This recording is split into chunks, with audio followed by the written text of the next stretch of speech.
अच्छा तो बेटा आज हम करेंगे बायनोमियल टू नॉर्मल अप्रोक्सीमेशन और इसमें हमें क्या करना है, किस चीज़ों को किस तरह से करना है, उसको समझना बेइंतहा ज़रूरी है। तो हम आज स्टार्ट करेंगे बायनोमियल टू नॉर्मल अप्रोक्सीमेशन। अच्छा, बायनोमियल टू नॉर्मल अप्रोक्सीमेशन करने के लिए सबसे पहली बात और सबसे ज़रूरी बात ये होती है कि हमारे पास ना एग्जैक्टली कोई क्वेश्चन या कोई तरीका होना चाहिए जिससे हम इसको आइडेंटिफाई कर सकें बायनोमियल टू नॉर्मल में होता क्या है। ठीक है, पहले मैं एक काम करता हूँ। फॉर एग्जाम्पल फर्स्ट हम एक काम करते हैं, यहाँ पे हम एक क्वेश्चन ले लेते हैं। सबसे पहले बाइनोमियल का एक क्वेश्चन ले लेते हैं और फिर उसके बाद उसी क्वेश्चन को सॉल्व करते हुए हम उसकी इस टाइप को डिस्कस कर लेंगे जिसमें बाइनोमियल टू नॉर्मल अप्रोक्सीमेशन की जाती है। ठीक है, तो फॉर एग्जांपल मैंने एक क्वेश्चन लिया यहाँ पे। इस क्वेश्चन में लिखा हुआ है अ dice is throne 140 times, x is a random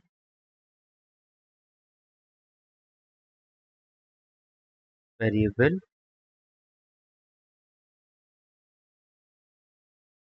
that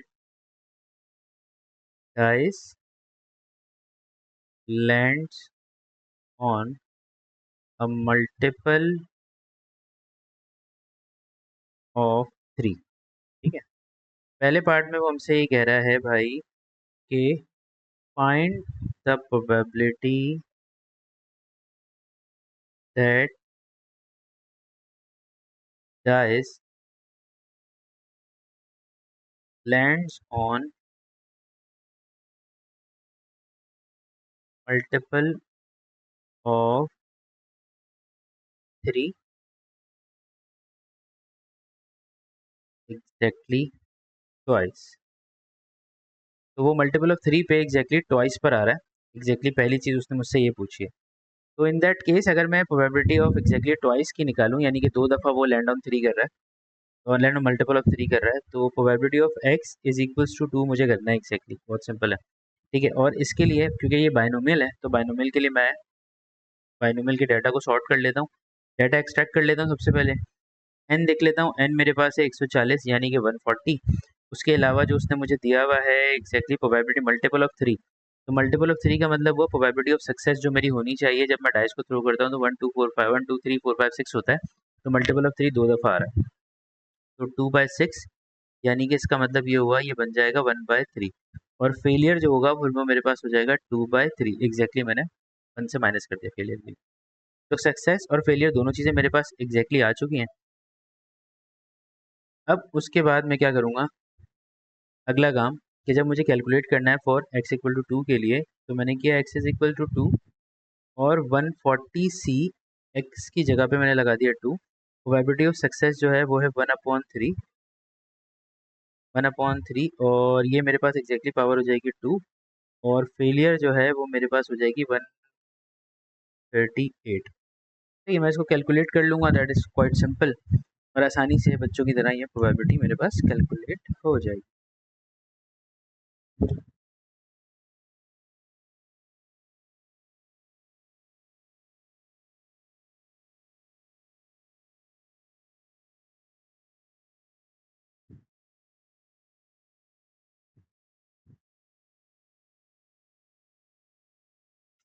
भाई ये मेरे पास जो एग्जैक्टली प्रोबेबिलिटी आ रही है वो आ रही है 0 पॉइंट, ओहो उसको तो लिख ही नहीं सकते हम ऐसे, तो हमें वैसे ही लिखना पड़ेगा 5.41 इंटू 10⁻⁻²2।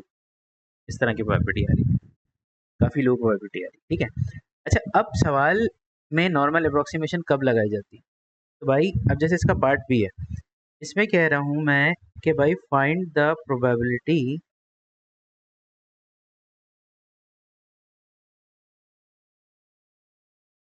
डाइस लैंड्स ऑन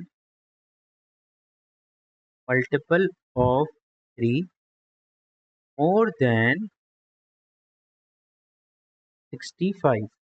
अभी मोर देन 65 का मतलब क्या है? मोर देन 65 का मतलब ये हुआ कि अब मुझे प्रोबेबिलिटी निकालनी है मोर देन 65 की, एक्स ग्रेटर देन 65 की। ओ हो, ये तो बड़ा मसला हो जाएगा। अब इसका मतलब ये हुआ कि मुझे सारी प्रोबेबिलिटी चाहिए होंगी। एक्स इज इक्वल टू 66, फिर x is equal to 67 and so on, और आखिरी में आ रहा होगा एक्स इज इक्वल टू 140। तो ये तो बहुत लंबी सारी प्रॉपर्टीज हो जाएंगी, इनको निकालने के लिए तो बड़ा प्रॉब्लम होगा। तो फिर मैं एक काम ये करता हूँ कि देखो, अब एन अल्टीमेट तुम्हारा लार्ज है, नॉर्मल डिस्ट्रीब्यूशन की बेसिक थीम ही यही होती है कि तुम्हारा एन इज वेरी लार्ज, तो यानी कि तुम्हारा एन ऑलरेडी लार्ज हो गया है। तो अब अगर एन तुम्हारा लार्ज हो गया है तो अब तुम क्या करोगे अगले स्टेप के अंदर? देखो बेटा, बात बड़ी सीधी सी है कि व्हेन एन इज लार्ज, जब तुम्हारा एन लार्ज हो गया है तो तुम्हें किस तरह से अपनी प्रोबेबिलिटीज को कैलकुलेट करना होगा, दैट इज वेरी इंपॉर्टेंट। तो मैं ये बता देता हूँ कि ये किस तरह से होगा। देखो भाई, जब आप बाइनोमियल टू नॉर्मल जाते हैं ना, तो उस वक्त कुछ रूल्स होते हैं। Binomial to normal approximation. अच्छा, रूल्स का क्या है? रूल्स तो मैं तुम्हें डायरेक्टली ऐसे ही बता दूं, तुम उसको याद कर लोगे, पर उसका कोई फायदा नहीं है याद करने का। तुम्हें ना रूल्स की समझ होनी चाहिए कि रूल्स हो कैसे रहे हैं, मतलब वो कैलकुलेट कैसे हो रहे हैं, वो बन कैसे रहे हैं। इसको कहते हैं बेसिकली करेक्शन ऑफ कंटिन्यूटी। जो कहते हैं इसको इसको कहते हैं करेक्शन ऑफ कंटिन्यूटी। अब करेक्शन ऑफ कंटिन्यूटी के लिए आपने क्या करना पड़ता है, जरा सोचें। अब समझाता हूँ मैं आपको। जैसे कि फॉर एग्जांपल, अब उसने कहा है एक्स ग्रेटर देन 65, ठीक है? 65 से बड़ी वैल्यूज होनी चाहिए, काउंटिंग में 65 से जितनी भी वैल्यूज हैं आपकी बड़ी होनी चाहिए। तो फॉर एग्जांपल, मेरे पास जो वैल्यूज आ रही होंगी, यहाँ पे लिखते थे 63, 64, 65, 66 और 67। अच्छा, जब उसने ये लिखा, आपको ये लिख के दिया, उसने कहा कि भाई आपकी प्रोबेबिलिटी जो है वो सारी की सारी बड़ी होनी चाहिए 65 से। तो 65 से बड़ी होने का मतलब ये हुआ कि आपको 65 इंक्लूड नहीं करना। ठीक है, आपको 65 इंक्लूड नहीं करना, so you will be starting at this point. एक पॉइंट है आपके पास, आप इससे आगे जाना शुरू करो। ठीक है, क्योंकि आपने 65 इंक्लूड ही नहीं करना है। तो probability of x greater then 65, अच्छा ये एग्जैक्टली दिया हुआ होगा बाइनोमियल में, और नॉर्मल अप्रोक्सीमेशन के अंदर आपने उसे क्या करना होगा, ये इंपॉर्टेंट है। तो अब अगर वो ग्रेटर देन 65 है तो इसका मतलब ये हुआ कि 65 इज नॉट इंक्लूडेड, तो आपको 65 से आगे से जाना पड़ेगा। तो you will going to start 65.5, आप इससे स्टार्ट करोगे। ठीक है। अच्छा, लेट्स सपोज अगर वो कहता कि probability of x greater than equal to 65, तो इसमें क्या होता? इसमें वो कहता है कि भाई मुझे 65 से शुरू करना है, यानी कि 65 भी इंक्लूडेड है। तो अब आप क्या करते? अब आप इस केस में ये करते कि भाई अब आप 65 से नहीं स्टार्ट करते, आप उसके पहले से स्टार्ट करते, इस जगह से। यहाँ से आप आगे की तरफ जाते, क्योंकि ग्रेटर देन है तो उसका मतलब वो राइट की साइड पे जा रहा होगा। तो अब इस केस में आप लिखोगे कि भाई x जो है वो ग्रेटर देन 64.5 होगा, क्योंकि आपको 65 इंक्लूड करना है। पहले आपको 65 इंक्लूड नहीं करना था। जब नहीं करना था तो आप मैक्सिमम यहाँ पे खड़े होके आगे की तरफ जा सकते हो, क्योंकि 65 इज नॉट इंक्लूडेड ना। अच्छा, ये पॉइंट 1 से, पॉइंट 2 से, पॉइंट 3 से भी हो सकता है, लेकिन हम कंटिन्यूटी करेक्शन एरर जो होता है कंटिन्यूटी का, उसको हम मोस्ट ऑफ द टाइम्स यही कंसिडर कर रहे होते हैं कि बेसिकली अगर आपको याद हो, लिमिट एक्यूरेसी आप पढ़कर आए ओ लेवल्स के अंदर। तो लिमिट एक्यूरेसी में क्या होता था? The figure is rounded to unit. Unit place का मतलब हुआ कि उसे 2 से डिवाइड कर देंगे आप। तो यूनिट प्लेस का मतलब हुआ 1 यूनिट प्लेस होता है, उसको 2 से डिवाइड करेंगे तो 0.05 आ जाएगा, सॉरी 0.5 आ जाएगा। और अगर ऐसा होता कि वो यूनिट प्लेस पे नहीं होता, वो 65.5 लिखा होता पहले से, अगर वो पहले से 65.5 लिखा हुआ होता, तो उस केस के अंदर आप उसको क्या करते? 0.1 को 2 से डिवाइड करते, तो आपके पास कंटिन्यूटी करेक्शन जो आती है वो 0.05 आती। जैसे आपने लिमिट एक्यूरेसी के अंदर पढ़ा है, बिल्कुल वैसे ही है। मतलब अब करना कहाँ पर है ये आपको सोचना होगा। जैसे बाइनोमियल में अगर ये केस दिया हुआ था ग्रेटर देन 65, तो you will be starting from 65.5 because 65 is not included. अगर फॉर एग्जाम्पल, मैं ये भी बता देता हूँ, एक एग्जाम्पल भी दे देता हूँ उसकी। जैसे अभी अगर कैसे मिसाल के तौर पे लिखा होता 63.5, कि तुम्हें 63.5 से स्टार्ट करना है, तो तुम 63.5 को इंक्लूड नहीं करते, उसके आगे की वैल्यू पे जाते, तुम उसमें 0.5 प्लस करते, तो उसकी नॉर्मल अप्रोक्सीमेशन बनती x greater than 63.55। Is that clear? समझ आ गई ये बात? क्योंकि ये राउंड हुआ हुआ है जीरो। हाँ बोलो।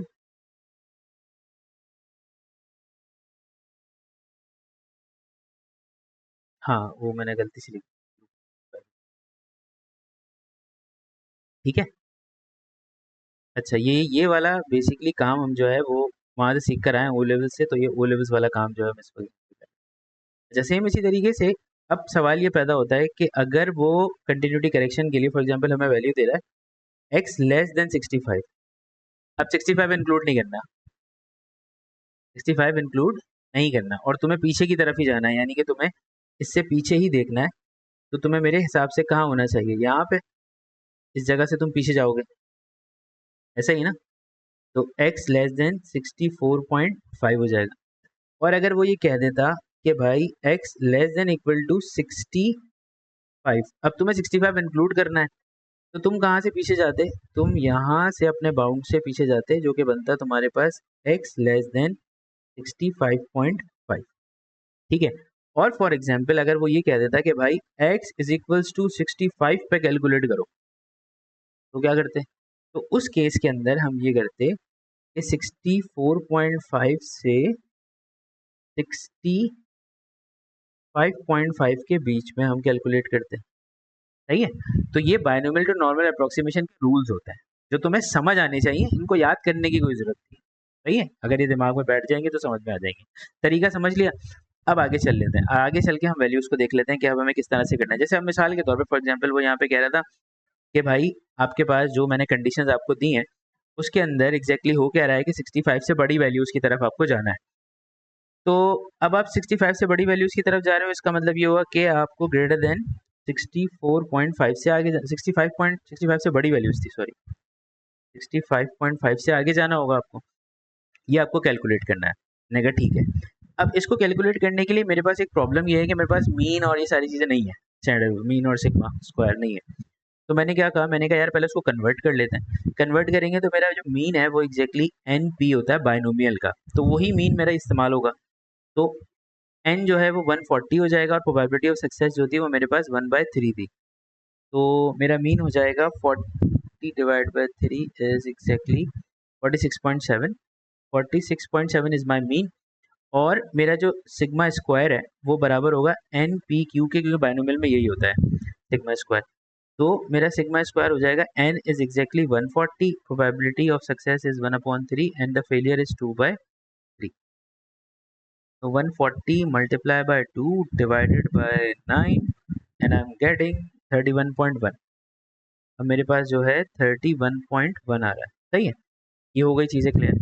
अब इसके बाद अगली चीज़ क्या है कि भाई वेरिएंस भी मिल गया, मीन भी मिल गया, तो अब मैं यहाँ लिख सकता हूँ कि भाई मेरा x फॉलो कर रहा है नॉर्मल डिस्ट्रीब्यूशन को with mean 46.7 and the variance is exactly 31.1, सही है। क्लियर हो गया। अब क्या करते हैं, अब हम इसको कैलकुलेट करते हैं जिस तरह से हम नॉर्मल कैलकुलेट करते थे। तो हमने क्या किया, हमने ये किया कि x minus mu divided by sigma greater than 65.5 minus 46.7 divided by under root of 31.1, ठीक है। हम इसको सिंप्लीफाई कर लेते हैं, तो ये हो जाएगा मेरे पास z is greater than 5.5 minus 46.7 divided by under root of 31.1। तो ये हो जाएगा मेरे पास एग्जैक्टली 3.37, ठीक है, 3.37 हो जाएगा फॉर एग्जांपल। अच्छा, अब 3.37 से मुझे आगे की तरफ जाना है, तो यार ये तो बिल्कुल नाजेबा सी बात हो गई ना, मतलब ये तो हो ही नहीं सकता, पॉसिबल ही नहीं है। क्यों पॉसिबल नहीं, क्योंकि मैंने एक रैंडम क्वेश्चन लिया था, मतलब ये एक कोई सर पैर का क्वेश्चन नहीं था, क्योंकि आपका जो एरिया है टोटल उस पर जो वैल्यूज एग्जिस्ट कर रही हैं वो 3 तक ही है। अभी 3 से बढ़ी जा रही है तो इसका मतलब उससे आगे वाले एरिया की बात कर रहा होगा ये, तो वो तो एग्जिस्ट नहीं कर सकता हमारे पास, तो उसकी कैलकुलेशन हमें करने की कोई अशद ज़रूरत भी नहीं है, सही है। समझ आ गई ये वाली बात। तो ये मैंने बस आपको सिर्फ समझाया है कि बैंडविड्थ नॉर्मल अप्रोक्सीमेशन होती कैसे। अच्छा, अब हम देख लेते हैं इसके मजीद क्वेश्चंस। ना क्वेश्चंस देखने के लिए मैं एक काम करता हूँ, क्वेश्चंस डायरेक्टली यहीं से पिक कर लेता हूँ।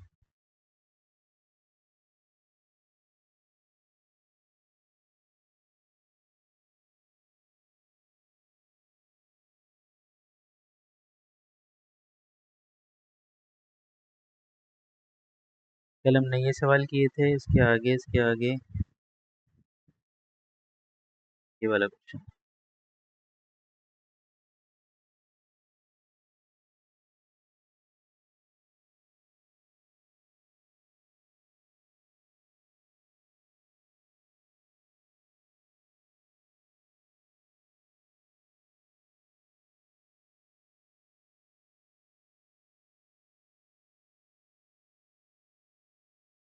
अच्छा तो पढ़ो ज़रा सवाल को। इसमें कह रहा है on any given day the probability of Moina messages her friend Pasha is 0.72, यानी कि वो कोई भी एक पर्टिकुलर दिन के अंदर जो वो मैसेज कर रही है किसी भी दिन के अंदर, उसकी प्रोबेबिलिटी है वो 0.72 है सक्सेस यानी कि फ्रेंड पाशा को मैसेज करने की। Find the probability that a random sample of 12 days is selected, Moina messages Pasha on no more than 9 days, 9 days से ज़्यादा उसने मैसेजेस उसको नहीं किए। तो अब देख लेते हैं इसको कैसे करना है। सबसे पहले हमें ये मालूम करना है कि x नो मोर देन 900, यानी कि 9 से कम होना चाहिए, तो लेस देन इक्वल टू 9 हो जाएगा। सही है, क्लियर हो गई बात। अच्छा अब प्रॉब्लम क्या है कि 9 से ज़्यादा नहीं होना चाहिए था, नो मोर देन था, तो मैंने लेस देन इक्वल टू 9 कर दिया। अब दूसरी चीज़ ये कि यार इसका मतलब तो ये हुआ कि मुझे probability of x equal to 0 से लेकर जाना होगा probability of x equal to 9 तक। ये तो बहुत बड़ा हो जाएगा, 0 1 2 3 4 5 6 7 8 9 इतनी सारी वैल्यूज कैलकुलेट करूँ। तो मैं ऐसा भी तो कर सकता हूँ ना यार कि मैं 1 से probability of x greater than 9 जो है माइनस कर दूँ। तो उसमें मुझे क्या करना पड़ेगा, उसमें मुझे सिर्फ probability of x equal to 10 plus probability of x equal to 11 और probability of x is equal to 12 निकालनी पड़ेगी, क्योंकि मैक्सिमम वो 12 तक जा रहा था। तो मैं अगर 1 से ये वाली माइनस कर दूंगा तो लेस देन 9 की मुझे मिल जाएगी एग्जैक्टली। मैंने कहा ठीक है, ये आसान काम नहीं करते। तो ये बायनोमियल से ही हो रहा है एग्जैक्टली, तो बायनोमियल से ही करते हैं भाई इसको कि n आपके पास जो है वो 12 दिया हुआ है, ठीक है, और उसके अलावा x की वैल्यूज जो हैं वो आपके पास होंगी 10 11 और 12। प्रोबेबिलिटी ऑफ सक्सेस है 0.72, तो फेलियर जो होगा वो आपके पास हो जाएगा 1 माइनस 0.72, ये बनेगा 0.28, तो फेलियर आपके पास हो जाएगा 0.28। ये आपने कैलकुलेट कर दिया। अब आप उसके हिसाब से बायनोमियल को अप्लाई करोगे, तो आप करोगे 12C10 और सक्सेस 0.72 की पावर हो जाएगी 10 और फेलियर हो जाएगा 0.28 की पावर हो जाएगी आपके पास 2। फिर आप प्लस करोगे उसके अंदर और ये हो जाएगा 12C11 और 0.72 की पावर हो जाएगी 11 और 0.28 की पावर हो जाएगी 1। और फिर लास्ट वाला 12C12 करोगे आप, 0.72 की पावर आप करोगे 12 और 0.28 की पावर आप करोगे 0। और जब आप इनको सिंप्लीफाई करोगे तो ज़रा इसको कैलकुलेटर से अच्छे बच्चों की तरह जल्दी सिंप्लीफाई करके देखते हैं कि हमें जाना है 10 से 12 तक। अच्छा मैं डायरेक्ट समीशन वाला फॉर्मूला लगाऊंगा ताकि मेरी जान ही छूट जाए।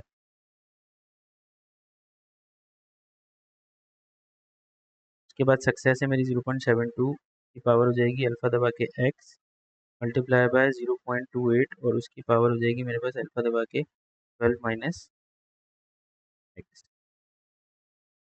तो बेटा ये जो मुझे आंसर दे रहा है, हाँ क्या आंसर दे, गड़बड़ कर दी है क्या मैंने, अलग अलग निकाल लेते। 12C10 मल्टीप्लाई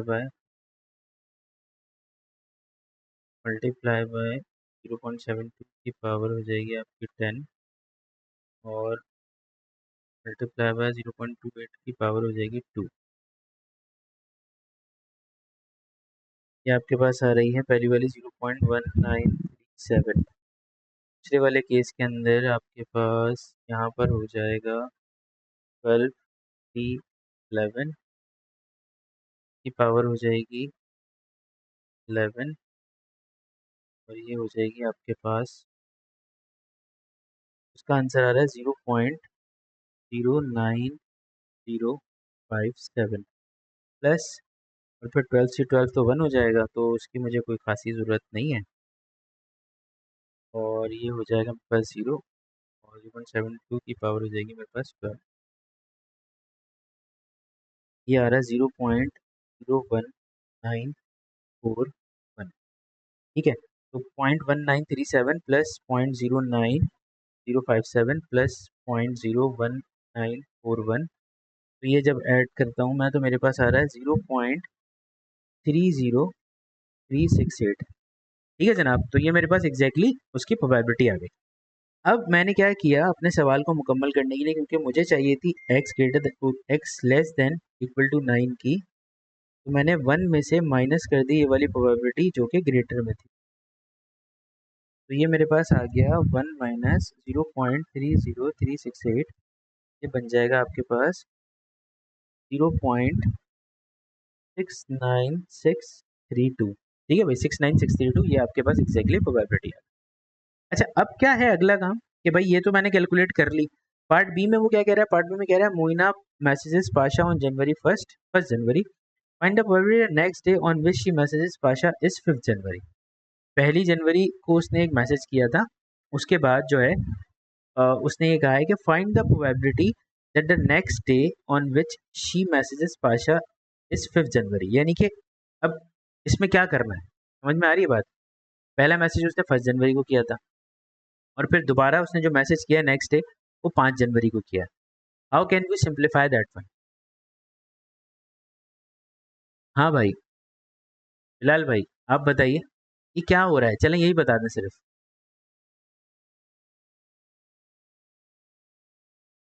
ये पूछ क्या रहा है।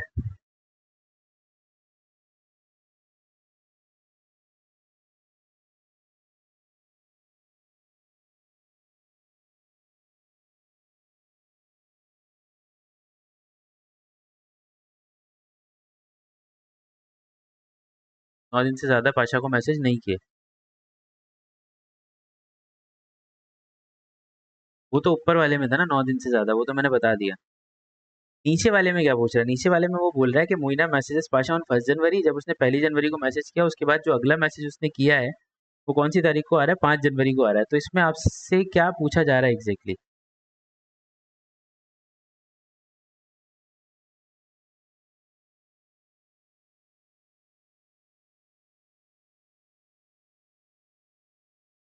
अबे ये कौन सी, मेरा सवाल ये था ये कौन सी डिस्ट्रीब्यूशन है मेरा भाई। नहीं नहीं, मुझे ये बताओ ये कौन सी डिस्ट्रीब्यूशन है, इज इट बाइनोमियल और ज्योमेट्रिक और नॉर्मल। ज्योमेट्रिक है, तो ज्योमेट्रिक है तो फिर तुम्हें पता होना चाहिए ना ज्योमेट्रिक कैसे होगी। ये ज्योमेट्रिक, हाँ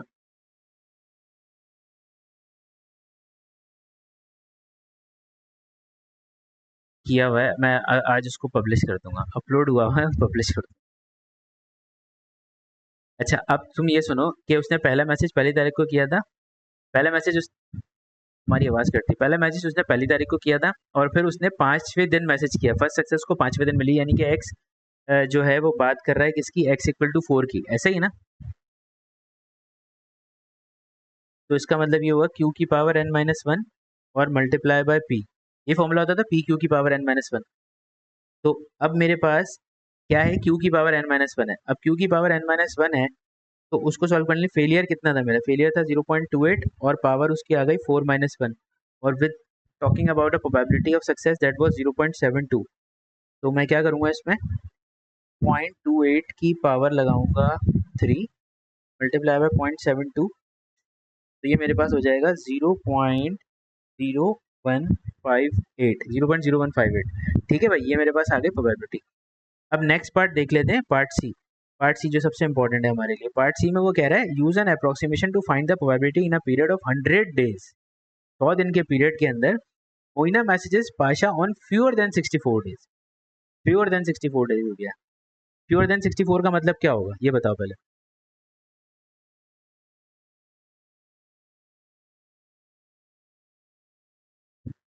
64.5 नहीं, फ्यूअर देन 64 है ना, तो अभी 64 से स्टार्ट करोगे तो तुम्हें 64 से पीछे जाना है, तो 63.5 हो जाएगा। ठीक है, तो अब आप तुम यहाँ पे सिर्फ ये लिख देना कि जब तुम इसको कैलकुलेट कर रहे हो तो तुम यहाँ पे लिख देना कि भाई कंटिन्यूटी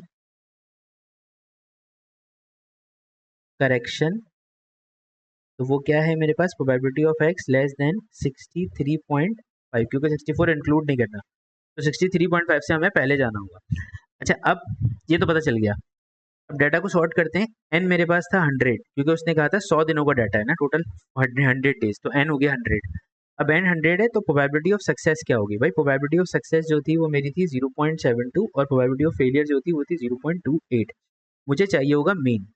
मीन निकालूंगा तो वो निकलेगा एन पी से, तो मीन मेरे पास हो जाएगा n is 100 and it is 0.72, तो ये बन जाएगा 72।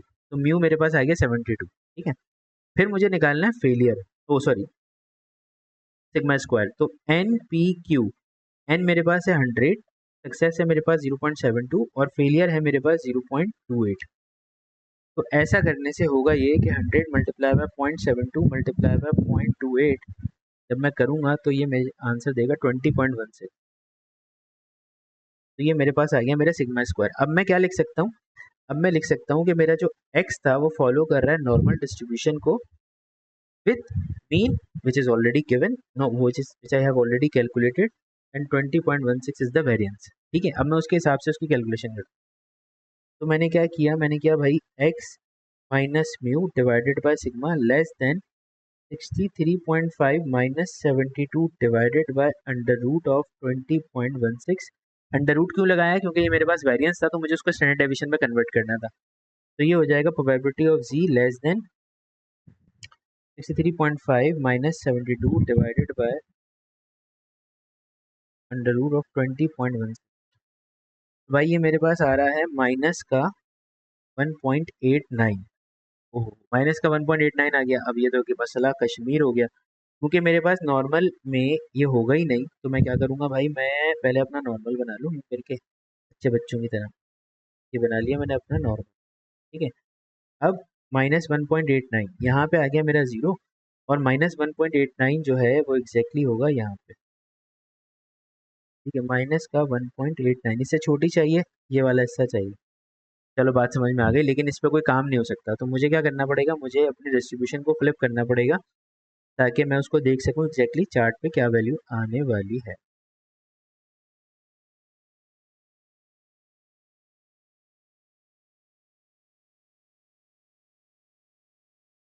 तो एग्जैक्टली फ्लिप करने से वो यहाँ आ जाएगा 1.89। तो इसका मतलब ये हुआ कि मुझे ये वाला हिस्सा पता करना है।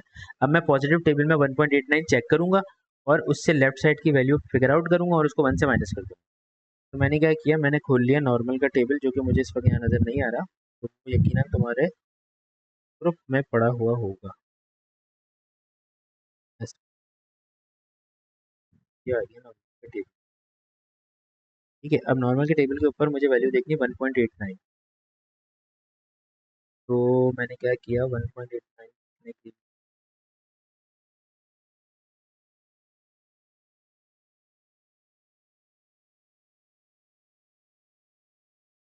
1.8 ये रहा, और इसके ऊपर 9 आएगा, वो होगा यहाँ पे, और तो कोई वैल्यू थी नहीं।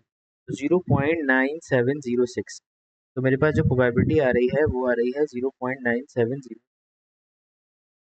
इस हिस्से की, 0.976। अब मुझे इस वाले की फिगर आउट करनी है, तो 1 माइनस 0.9706 करना पड़ेगा। तो 1 माइनस 0.9706, दैट इज एग्जैक्टली 0.0294। ठीक है, 0.0294 पे आ जाएगा। तो अब यहाँ पे क्या हो जाएगा, ये बन जाएगा आपके पास 0.0294।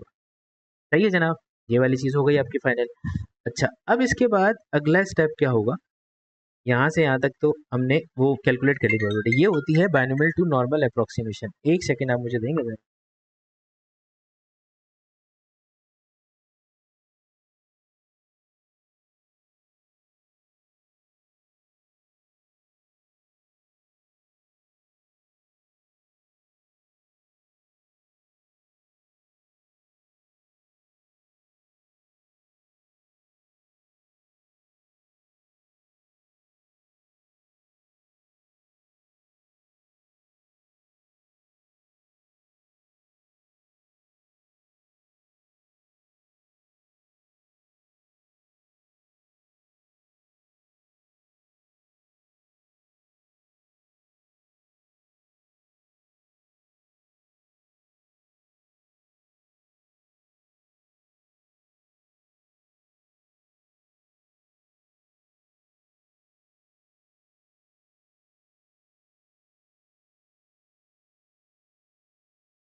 सॉरी बेटा, उदय वॉज अ मीटिंग, कॉल आ गई थी इंपॉर्टेंट, इसलिए। क्या हुआ? फिलहाल तुम्हारा इंटरनेट बहुत ही कोई मर रहा है यार, इतना मरा हुआ इंटरनेट नहीं देखा मैंने।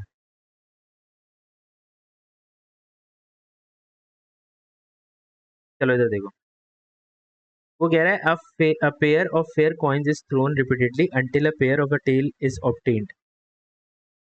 The random variable x denoted the number of throws required to obtain a pair of tails. Find the expected value। अच्छा ये अभी छोड़ दो, ये अभी हमने नहीं किया हुआ, क्योंकि ये डिस्क्रीट रैंडम वेरिएबल है, ये मैंने अभी नहीं करवाया। इसमें हमें किसी चीज़ की ज़रूरत पड़ेगी ऊपर से।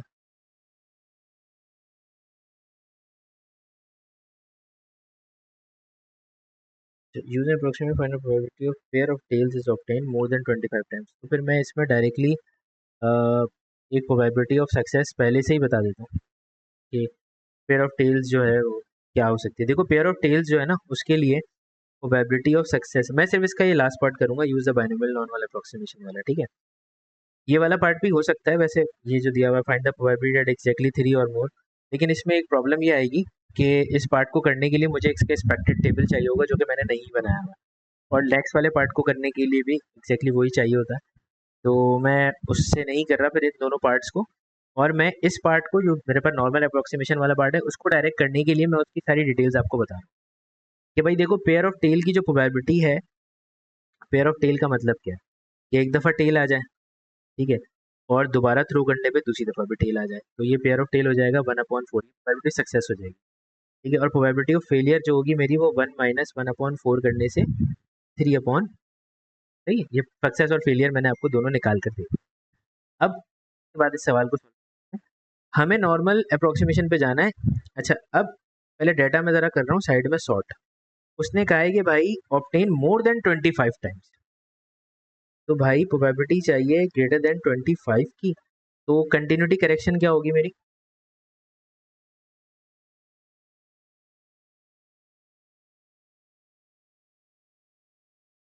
कंटिन्यूटी करेक्शन जो आएगी मेरे पास बच्चे वो आएगी x ग्रेटर देन 25.5। अगर वो ये कह देता बिलाल, कहता वो कि probability of x is greater than equal to 25, तो तुम क्या करते?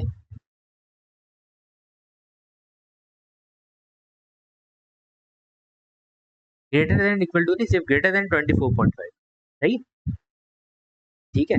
अच्छा अब ये ग्रेटर देन 25.5 है, ये मेरी कंटिन्यूटी करेक्शन है, इसकी मुझे प्रोबेबिलिटी कैलकुलेट करनी है। मेरे पास n जो डाटा का दिया हुआ वो 180 है, प्रोबेबिलिटी ऑफ सक्सेस जो है वो मेरे पास 1/4 है, प्रोबेबिलिटी ऑफ फेलियर जो है वो 3/4 है।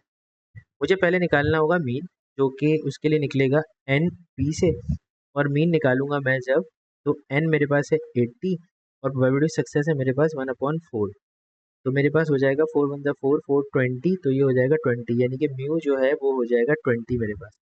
और सिग्मा स्क्वायर जो है वो है एन पी क्यू, यानी कि 80 × 1/4 इंटू 3/4, ठीक है। तो ये मेरे पास हो जाएगा 20 × 3/4 करने से 15 हो जाएगा। तो अब मैं ये लिख सकता हूँ कि मेरा x फॉलो कर रहा है नॉर्मल डिस्ट्रीब्यूशन को with mean of 20 and variance is 15। तो जब मैं इस सवाल को सॉल्व करूँगा तो probability of x minus mu divided by sigma greater than 25 minus 20 divided by under root of 15, तो ये हो जाएगा मेरे पास exactly d which is greater than 25 minus 20 divided by under root of 15 which is 1.29, 1.29 से बड़ी। अब इसका मतलब ये हुआ 1.29 से बड़ी, तो मैं जब अपना नॉर्मल डिस्ट्रीब्यूशन का चार्ट बनाऊंगा, यार ये अच्छा नहीं बनता, मुझे ना इसका कुछ ना कुछ बना के रख लेना चाहिए।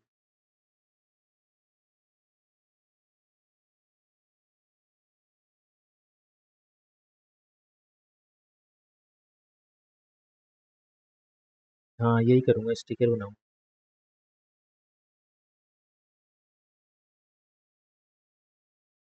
ठीक है। 1.29 से बड़ी चाहिए, तो उसके लिए मैं क्या करूँगा, मैं अपने टेबल को देखूंगा और टेबल के अंदर मेरे पास 1.29 पे क्या दिया हुआ है देख लेते हैं। भाई टेबल में मुझे 1.29 के ऊपर दिया हुआ है 1.2 और 9 पे दिया हुआ है ये वाला 1.29। तो मेरे पास लेफ्ट साइड की प्रोबेबिलिटी 0.90, यानी कि इस वाले पोर्शन की प्रोबेबिलिटी 0.9015 और इस पोर्शन की मुझे चाहिए तो 1.1 माइनस 0.9015 हो जाएगी। तो 1 माइनस 0.9015 अगर मैं करता हूँ तो आई एम गेटिंग 0.0985। तो जनाब ये मेरे पास एग्जैक्टली प्रोबेबिलिटी हो गई मेरी बाइनोमियल टू नॉर्मल अप्रोक्सीमेशन की, जो कि मैंने यहाँ पे सॉल्व कर दी। ठीक है, तो अब यहाँ पर ये सारी चीज़ें मैंने बता दी, बाइनोमियल टू नॉर्मल अप्रोक्सीमेशन भी सिखा दिया और इसके अलावा भी हमने बहुत सारी चीज़ें और भी कर ली हैं, सारी की सारी मतलब सारे के सारे केसेस कर लिए हैं कि हमने रिवर्स वर्किंग भी कर ली है, हमने उसके अलावा सीधी सीधी कैलकुलेशंस भी कर ली हैं। तो मेरा नहीं ख्याल कि अब इसके अंदर कुछ बचा है। अब आप इसके क्वेश्चंस को देख लीजिएगा और फिर भी आपको अगर कोई मसला हो रहा हो और कोई दिक्कत कोई परेशानी हो तो आप मुझसे बिल्कुल रब्ता कर सकते हैं, तो मैं आपके मसलों का हल इंशाअल्लाह वल अज़ीज़ निकालता हूँ। ठीक है भाई, तो अपना बहुत सारा ख्याल रखिएगा, मुझे दुआ में याद रखिएगा। अल्लाह हाफ़िज़।